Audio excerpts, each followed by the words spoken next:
తెలంగాణ తొలి సీఎం కేసీఆర్ పాలన అంటే రాష్ట్రానికి స్వర్ణయుగం. బీఆర్ఎస్ ప్రభుత్వంలో రాష్ట్రం తక్కువ రుణభారంతో సొంత రాబడిలో స్వయం సమృద్ధి సాధించింది. అందుకే తెలంగాణ దేశానికే దిక్సూచిగా నిలిచిందని 2023-24 ఆర్థిక ఆరోగ్య సూచి వెల్లడించింది.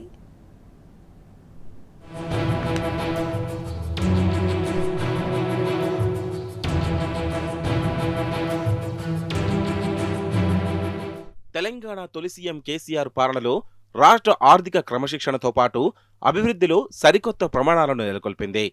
సొంత ఆదాయ వనరులను పెంచుకోవడమే కాకుండా సంక్షేమం, మౌలిక సదుపాయాల కల్పనలో అగ్రగామిగా నిలిచింది. తద్వారా ఆర్థిక ధీమాకు చిరునామాగా మారింది. ఓవైపు కేంద్ర గ్రాంట్లపై ఆధారపడడం తగ్గించి సొంత పన్నులపై ఆదాయాన్ని 80% పెంచుకొని ఆర్థిక సుస్థిరతను ప్రదర్శించింది. మరోవైపు మానవ వనరుల అభివృద్ధికి, సామాజిక సేవలకు సుమారు 39% నిధులను కేటాయించింది. ఇంకోవైపు ఆస్తుల సృష్టి కోసం వెచ్చించే నిధులను 43,918 కోట్లకు పెంచి దార్శనికతను చాటుకుంది. దేశంలోని 18 ప్రధాన రాష్ట్రాల అప్పుల సగటు 30% నమోదు కాగా తెలంగాణ 27.2% పరిమితం చేసింది. ఇవి బీఆర్ఎస్ నేతలు చెప్పిన గణాంకాలో, వ్యాఖ్యానాలో కావు. ప్రఖ్యాత ఆర్థిక రంగ నిపుణులతో కేంద్ర ప్రభుత్వం ఏర్పాటు చేసిన నీతి ఆయోగ్ ఆధ్వర్యంలోని 2023-24 ఆర్థిక ఆరోగ్య సూచి నివేదిక వెల్లడించిన గణాంకాలు. రాష్ట్ర ఆర్థిక వ్యవస్థలోని 4 కీలకాంశాలను పరిశీలించి ఎఫ్హెచ్సి రాష్ట్రాల ఆర్థిక ఆరోగ్య నివేదికను తయారు చేసింది.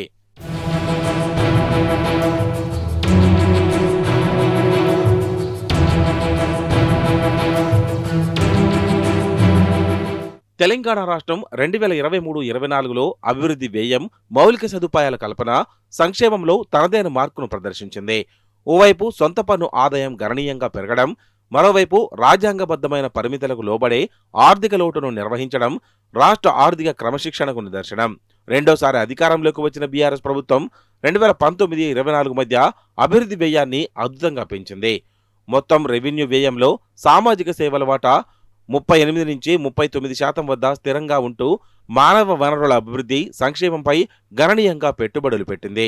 మౌలిక సదుపాయాల కల్పనపై దృష్టి పెట్టడం వల్ల ఆర్థిక సేవల వాటా 22% నుంచి 35%కి పెరిగింది. ప్రతి రాష్ట్రానికి మూలధన వ్యయం చాలా ముఖ్యం.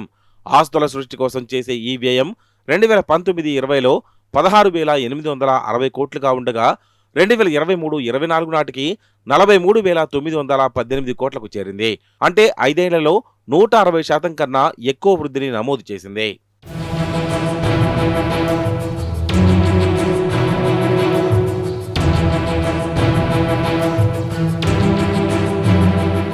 రాష్ట్రం కేంద్ర గ్రాంట్లపై ఆధారపడడం తగ్గించి స్వయం సమృద్ధి దిశగా దూసుకెళ్లిందని ఎఫ్హెచ్సి నివేదిక స్పష్టం చేసింది. 2019-20 ఆర్థిక సంవత్సరంలో 1,02,543 కోట్లు ఉన్న మొత్తం రాబడి 2023-24 నాటికి 1,69,293 కోట్లకు పెరిగింది. సొంత పన్నుల రాబడిలోనూ గణనీయమైన పురోగతి సాధించింది. రాష్ట్రం మొత్తం రాబడిలో సొంత పన్నుల వాటా 2022-23లో 74% ఉండగా 2023-24 నాటికి 80%కి పెరిగింది. 2019-20 నుంచి పన్నేతర ఆదాయం ఏటా 33% సగటు వృద్ధిని సాధించగా పన్ను ఆదాయం 13.4% ప్రగతిని సాధించింది.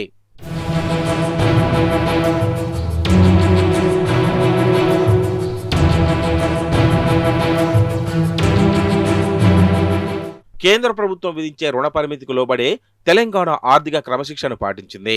ఎఫ్ఆర్బిఎం చట్ట నిబంధనలు పాటిస్తూనే అద్భుతమైన ఫలితాలను సాధించింది. 2019-20లో 6,254 కోట్ల రెవెన్యూ లోటును ఉన్న తెలంగాణ 2022-23 నాటికి 5,943 కోట్ల రెవెన్యూ మిగులుకు సాధించింది. 2023-24లో 779 కోట్ల రెవెన్యూ మిగులును నమోదు చేసింది. రాష్ట్ర ఆర్థిక లోటు జీఎస్డీపీలో 3.33% వద్ద ఉండి పరిమితులకు లోబడే ఉంది. దేశ సగటు కంటే తెలంగాణ రాష్ట్రం 4 అంశాల్లో మెరుగైన స్థితిలో ఉంది. తెలంగాణ ప్రభుత్వం 10 ఏళ్లలో అధిక వృద్ధి, నియంత్రిత అప్పులు అనే సూత్రాన్ని పాటించింది.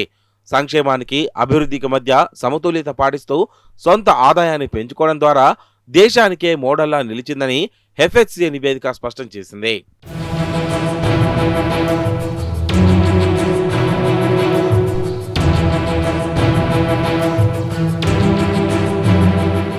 2014-15లో రాష్ట్ర సొంత పన్నుల ఆదాయం జీఎస్డీపీలో 6.6% ఉండగా 2022-23 నాటికి అది 8.2% పెరిగింది. ఇది దేశంలోని 18 ప్రధాన రాష్ట్రాల సగటు కంటే ఎక్కువ. మౌలిక సదుపాయాల పెట్టుబడిలో స్థిరత్వాన్ని ప్రదర్శించింది.